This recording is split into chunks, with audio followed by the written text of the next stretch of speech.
सच कहिले हमारा दिल के बीमारी बा रे पगली हम सच कहिले हमारा दिल के बीमारी बा ना जा हमारा से दूर ना तो पान जाई उठ ना जा हमारा से दूर ना तो पान जाई उठ दुख पड़ल भारी बा रे पगली हम सच कहिले हमारा दिल के बीमारी बा रे पगली हम सच कहिले हमारा दिल के बीमारी बा।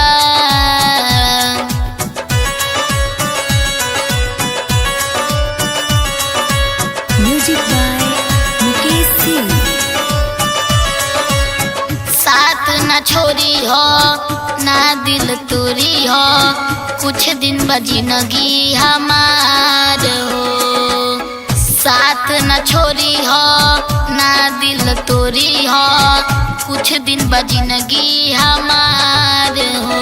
छोट ना कर मन बढ़ल दिल के धड़कन छोट ना कर मन बढ़ल दिल के धड़कन रोत बाप मातारी बा रे पगली हम सच कहिले हमारा दिल के बीमारी बा रे पगली हम सच कहिले हमारा दिल के बीमारी बा।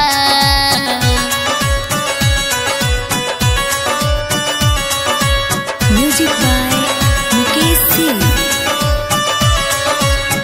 इंद्रजीत मामो से छुट्टी अब नेहिया विधाता के ये बाटे मन हो। और जी करब हम मोलो के बाद हो खुश रहियो तू धन हो।